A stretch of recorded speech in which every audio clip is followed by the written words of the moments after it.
Hey, what's going on, everybody? Just want to do a quick review of what we talked about yesterday, proportional relationships. And there's three things that you need to have in order to have a proportional relationship. Let's see. The first one is let's talk about identifying it. Okay. If you look at the table and you see that there's a constant rate of change and a constant of proportionality. All right, look down at this table here. What we're looking for is as the independent variable changes, okay, then what we see is a constant rate of change right here, the value of k. K is going to be a constant of proportionality. All right, so you see that for every 2 chocolate bars that you buy, the cost is going up 25 cents. So between 2 and 4, there's a difference of 25 cents. Between 4 and 6, 25 cents difference. 6 and 8, 8 and 10.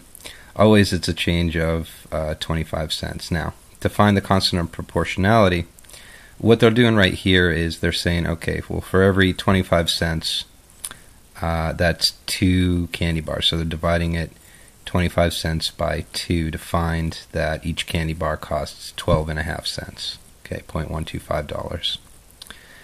All right, same thing here.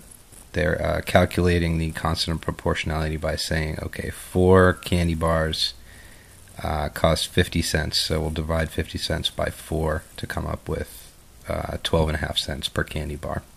And it's the same all along. The price of candy bars does not change; it's constant. So we call that our constant of proportionality.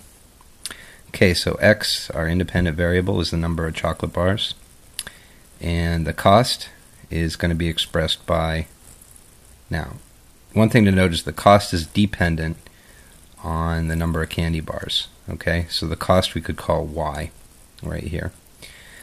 Y is going to be equal to 0.125 cents.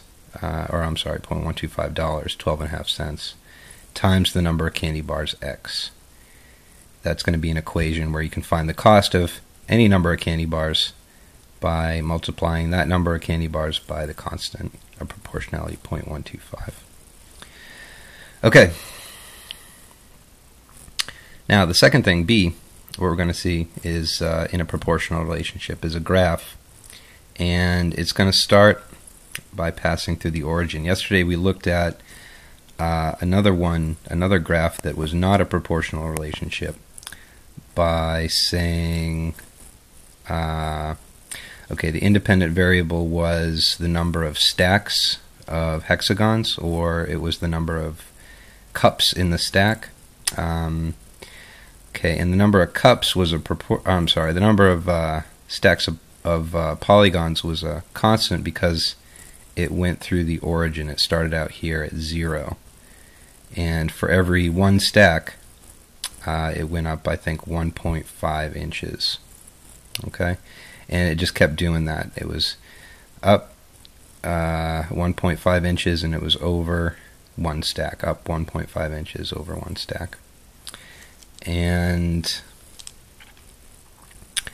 it started out at the origin. Now, when we did the stack of cups, we saw that we had to start way up at 10. Just imagine the other graph. We had to start way up at 10 because the first cup was 10 centimeters tall, and then for every change in the number of cups, we went up 1.5 centimeters. So we started out at 10, and then when we had 11 cups, it was 11.5, and then when we had 12 cups, it was 13. And then when we had, I lost track of where we are.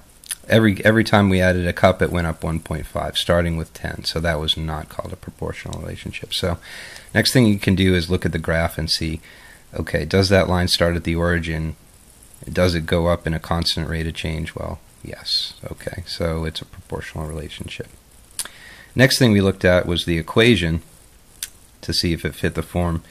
Y, the dependent variable, is equal to the constant of proportionality k times x, the independent variable. Okay, and when we figured out the non-proportional relationship, we saw that it was plus 10 for that first cup. It was y equals kx plus 10. Okay, that's about it for this video, and we will get back with another one later. Thanks.